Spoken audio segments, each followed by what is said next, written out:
जय हिंद। नमस्कार साथियों। जैसा आप जानते हैं, कल 18 अगस्त को संपूर्ण मध्य प्रदेश के जो बेरोजगार युवा थे उनके द्वारा एक बहुत बड़ा आंदोलन जो है भोपाल में किया गया था। इसमें क्या क्या चीजें हुई, बहुत सारे बच्चों को इसके बारे में ही आइडिया नहीं है कि कल क्या क्या हुआ है। और सबसे खास बात कि कल जो ये हमारा पूरा जो आंदोलन रहा, इससे क्या सबक हमें मिले हैं वो पूरा मैं अनुभव आपका मेरे साथ शेयर करूंगा। तो साथ ही साथ मैं आपको पूरी चीजें बताऊंगा, क्या क्या हुआ है, क्या क्या कार्रवाई की गई है। और आज के न्यूज़पेपर्स में भी आपने देखा होगा, इसकी न्यूज आई है लगभग सभी पेपर्स में। बड़ी बड़ी चैनल्स द्वारा भी इसका कवरेज किया गया। और आपने बहुत सारे वीडियोस जो कल के वायरल हुए हैं वो सब भी देखे होंगे, कैसे हमारे जो साथी हैं, हमारे जो शिक्षक हैं, उन्हें जो है पीटा गया है पुलिस के द्वारा, उन्हें जेल के अंदर डाला गया है। कई सारे बेचारे ऐसे बच्चे जो कुछ नहीं कर रहे थे, उन्हें भी जबरदस्ती उठाया गया, लाठीबाजी की गई और उन्हें भी बस के अंदर बिठाया गया, जबरदस्ती उन्हें जेल के अंदर डालने की कोशिश की, कार्रवाई की। बहुत सारी चीजें हैं जो कल हुई। देखिए, कल हुआ क्या था। मेनली ये एक बहुत शांतिपूर्वक तरीके से प्लान किया गया आंदोलन था, जो एक्चुअली पहले तो पुलिस ने कहीं भी अलाउ नहीं करा। रोशनपुरा चौराहे पर ये मेन धरना प्रदर्शन होना था, लेकिन पुलिस ने वहां पे ये कह के वहां से सभी को हटा दिया कि धारा 144 लगी हुई है, यहां पे आप कुछ नहीं कर सकते। तो पास ही जहांगीराबाद में लिली टॉकी चौराहा है, वहां से सभी हमारे जो साथी हैं, मैं स्पेशल थैंक्स मतलब कहना चाहूंगा। हमारे जो गोपाल सर हैं, दिनेश ठाकुर सर हैं, प्रमोद सर हैं, उनकी पूरी टीम है। आपने बहुत गजब का काम जो किया है और सभी युवाओं के अंदर एक कमाल की ताकत आपने झोंकी है। तो आप सभी को हृदय से बहुत सारा धन्यवाद, क्योंकि हम सब वहां पर थे, लेकिन जो जोश जो उत्साह इन लोगों ने दिखाया है वो काबिले तारीफ है और इसका हल डेफिनेटली हमें मिलेगा। अब बात करते हैं कि वहां से हम सब लोगों ने पहले लाइव करा, वहां से हमारी एक रैली स्टार्ट होती है, सभी शिक्षक साथ में थे। पुलिस वाले इस बीच में आते हैं, पहले बोलते हैं कि ठीक है, परमिशन है, आपको आगे जाने दिया जाएगा। कुछ देर बाद थोड़ा आगे चलते हैं, फिर बोलते हैं बस अब आप इसके आगे नहीं जा सकते हो, रोका गया। फिर हमारे जो साथी हैं, हम सब आगे बढ़े, जैसे तैसे पुलिस को साइड करते हुए आगे बढ़े, लेकिन एक स्थान पर उन्होंने इस तरीके से रोक दिया कि अब आप आगे नहीं जा सकते। पुलिस की गाड़ियां वहां पे आ गई, जो बड़े बड़ी बोलते हैं बसेस उनकी वहां पे आ गई। अब यहां पे उन्होंने जबरदस्ती, क्योंकि जो जो हमारे लीडर्स थे या जो आगे थे, उन्हें उन्हें उन्होंने उठाना शुरू कर दिया, जो कि आपने देखा भी होगा, है ना। कल के जो कई सारे वीडियोस हैं, जबरदस्ती उन्हें उठाना शुरू कर दिया, लाठीबाजी शुरू कर दी। कई हमारे जो बेचारे विद्यार्थी हैं, बहुत बुरी तरह तरह से उन्हें मारा गया है। कई लोगों को इवन हॉस्पिटल तक में एडमिट करना पड़ा है। बहुत ही बुरा बर्ताव किया गया, जबकि विद्यार्थियों की तरफ से, शिक्षकों की तरफ से, हम सब की तरफ से किसी प्रकार का कोई ऐसा काम नहीं किया गया था कि जो हमने कोई क्राइम किया हो। एक सिस्टमेटिक शांतिपूर्वक रैली वहां से निकाली जा रही थी। आगे ये होता है कि पुलिस ने इसके बाद सोचा कि अब इनके आंदोलन को खत्म करना है। पूरी भीड़, लगभग 1000-2000 बच्चे उस समय वहां पे उपस्थित थे, सभी को इधर उधर कर दिया। जो पकड़ में आ रहा था उसको वो अपने गाड़ी में बिठा रहे थे और जेल भेजने की तैयारी कर रहे थे। खाली एक जंगल था जहां पे वो भेजने की तैयारी कर रहे थे और कई साथियों को वहां भेजा भी गया। और इस प्रकार वहां पे सबको इधर उधर कर दिया गया। इवन आप आज के न्यूज़पेपर में आप देखोगे, पुलिस वाले जो हैं, एक न्यूज में आपको दिखाता हूं। ये आज हर दैनिक भास्कर में सभी में आया है, शायद आप यहां पे देख ना पाए।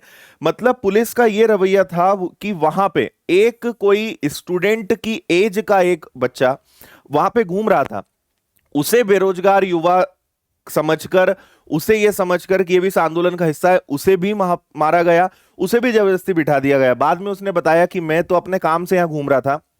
ऐसी ऐसी घटनाएं हुई है, ये भास्कर में आप आराम से पढ़ सकते हैं, ये आया हुआ है। तो कल का जो पुलिस के द्वारा रवैया रखा रखा गया, जो प्रशासन का रवैया था, बहुत ही बेकार था। मतलब जो जिसकी जितनी निंदा की जाए कम है, क्योंकि देखिए, आप सीधा सीधा यहां पे एक ही चीज समझ में आ रही है कि आप अपनी गलती को दबाना चाह रहे हो।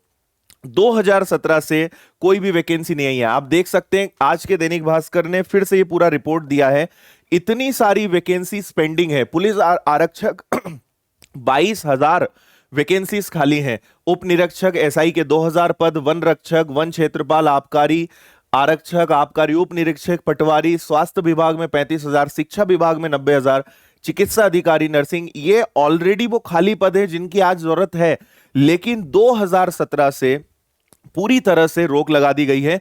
सबसे गंभीर समस्या यह है आज सभी युवाओं के साथ, वो लगातार जो है ओवर एज होते जा रहे हैं। एक तो सबसे बड़ी समस्या यह कि हम तैयारी कब तक करें, कोई एग्जाम अगर दिखे, एग्जाम्स प्रॉपर हो तो तैयारी करने की भी बच्चे की इच्छा हो। दूसरी बात, 4 साल में कितने लाखों युवा ओवर एज हुए हैं, इसकी सरकार को कोई चिंता नहीं है। और सिर्फ अपनी बात पहुंचाने तक के लिए ये एक आंदोलन रखा गया था, जिसको सरकार ने पूरी तरह से दबा दिया ताकि ये ज्यादा हाईलाइट ना हो। लेकिन बोलते हैं ना कि जितना आप दबाने की कोशिश करेंगे उतना ही वो उठेगा। बजाय इसके कि कोई बड़े अधिकारी प्रशासन के लोग बात सुनते, उस पर किसी प्रकार से कार्रवाई करने को लेकर सांत्वना देकर जाते, उन्होंने पूरे मुद्दे को वहां दबा दिया। जबकि यहां पे लाठीचार्ज या बच्चों को मारना, ये सब चीजें बिल्कुल भी नहीं होनी चाहिए थी। आपने कल देखा होगा, कल हमने लाइव वीडियो चलाया था जो हमारी चैनल पर अवेलेबल है, आप देख सकते हैं, आधे घंटे का था। उसके बाद कुछ ऐसा हो गया कि हम इसको कंटिन्यू ही नहीं कर पाए, क्योंकि एक प्रकार से आप समझ लो कि भगदड़ मचने जैसा वहां पे काम हो गया था। मोबाइल मेरा गिर गया, बहुत देर तक वो ऑपरेट ही नहीं हो पा रहा था। तो कई सारे बच्चे सोच रहे थे, तो कल रात को हम पहुंचे जैसे तैसे वहां से निकल के। बहुत सारी चीजें कल हमने देखी, उसके बारे में फिर मैं आपको कभी और बताऊंगा। बाकी आप कल का वीडियो देख सकते हैं, जिस तरीके से ये रैली यहां तक सब कुछ सही चली। इसके बाद पुलिस वाले अपने एक्शन फॉर्म में आए और उन्होंने जो है फिर अपनी कार्रवाई वहां पे शुरू कर दी, जबरदस्ती बच्चों को घसीटना चालू कर दिया। मुझे बड़ा दुख हुआ कि जिन पुलिस वालों को शिक्षक पढ़ाता है, कल कई बच्चों ने भी इस बात को कमेंट में लिखा था कि जिन शिक्षकों ने पढ़ाया है, आप उन्हें ही मार रहे हो, उन्हीं पर कार्रवाई कर रहे हो। तो क्या, कितना ये निंदनीय कार्य है, जो मुझे कहना चाहिए। बहुत ही बुरा लगा ये सब देखकर, ये सब जानकर। और बहुत सारे वीडियोस हैं जो कल दिल दहला देंगे, इस प्रकार की हरकतें हुई। कुछ चीजें जो मुझे समझ में आई है, सबसे पहले तो मुझे एक और बहुत बड़ा दुख हुआ जब मैंने देखा कि वहां पे मुश्किल से 5 या 6 शिक्षक ही उपलब्ध थे। मध्य प्रदेश, इतनी सारी कोचिंग संस्थाएं, इतना बड़ा एक टीचर्स का ग्रुप है, लेकिन पूरे मध्य प्रदेश से मात्र 4 या 5 शिक्षक वहां पे उपस्थित हुए। आंदोलन बार बार होते नहीं है। अब ये आंदोलन हुआ है, अगला कब होगा, होगा या नहीं होगा, ये भी कहना बहुत मुश्किल है। लेकिन अगर हम अपनी एकजुटता नहीं दिखाते हैं, अगर हम एक साथ नहीं आते हैं, तो सबका नुकसान है, खासकर हमारे जो युवा है। एक चीज और मैंने कल देखी है कि हमें उम्मीद थी कि बहुत ज्यादा भीड़ वहां पे आएगी। अगर अभी कोई वैकेंसी निकल जाती है, 12 लाख 15 लाख बच्चे फॉर्म भर देंगे। अगर 1% भी, 15 लाख का 1% बच्चे भी अगर आ जाते, तो ये आंदोलन कुछ अलग ही रूप ले लेता।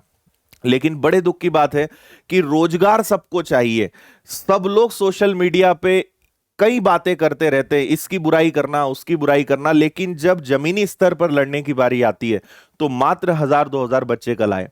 कल मुझे यह जान के आश्चर्य हुआ कि भोपाल और उसके आसपास के बच्चे कम थे और दूर से लोग आ गए। आप विश्वास नहीं करोगे, कल मैं बहुत बच्चों से मिला, बहुत बच्चों से बातचीत करी। ग्वालियर हो, रतलाम हो, भिंड, मुरैना, और इधर आप जबलपुर और बालाघाट, और कहां कहां के बच्चे नहीं आए। लेकिन जो आसपास के थे उन्होंने ही साथ नहीं दिया। जो हमारे मुश्किल से 5 या 6 शिक्षक उपलब्ध थे, बाकी कोई भी नहीं था। खैर, ये एक वो भी आंदोलन नहीं था कि कितने साथ देते हैं, मेन इसका उद्देश्य ये था कि जितने लोग हैं वो आगे आए, वो साथ दें। लेकिन सबसे मेरा निवेदन है कि अगर कभी भी कोई ऐसी चीज होती है तो सभी लोग साथ जरूर दें। आगे कभी भी कुछ ऐसा होता है तो बिना आपके साथ के, बिना एकता के हम सब इस जंग को नहीं जीत सकते, क्योंकि सरकार पे जब तक दबाव नहीं बनाया जाएगा तब तक वो सीखने वाले नहीं हैं और कुछ नहीं करने वाले हैं। कई लोगों ने ये भी कहा है कि सरकार अब केंद्र सरकार के सीटी का वेट कर रही है। मध्य प्रदेश में 2021 में मैं आपको बता रहा हूं, कोई वैकेंसी निकालने के मूड में सरकार नहीं है, कोई वैकेंसी वो निकालना नहीं चाहते हैं। साथ ही साथ उन्होंने ये भी तय कर लिया है कि अब 2022 में सोचा जाएगा जब सीईटी लागू होगा, और उस सीईटी के साथ हम सारी परीक्षाएं, सारी भर्तियां कराएंगे। तो बड़े ही दुख की बात है कि आने वाले 1 साल तक तो सरकार कुछ भी करने का नहीं सोच रही है। और अगर इस प्रकार के आंदोलन, इस प्रकार की घटनाएं नहीं होती हैं तो सबसे ज्यादा युवा वर्ग जो है बहुत ज्यादा नुकसान वहां पे होना है।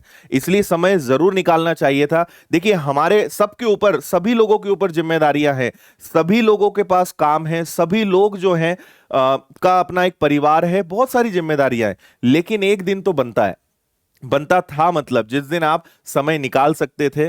तो मैं बस, हालांकि मैं इतना बड़ा नहीं हूं कि मैं आपको कोई सलाह दे सकूं या आपको कोई ऑर्डर दे सकूं, सिर्फ एक निवेदन है मेरा कि आगे आए और इसके लिए आवाज उठाएं, क्योंकि इस जब तक सब लोग साथ नहीं होंगे हम कुछ भी हासिल नहीं कर सकते हैं। ऐसे ही हमारे आंदोलनों को दबाया जाएगा और कुछ भी हासिल नहीं होगा।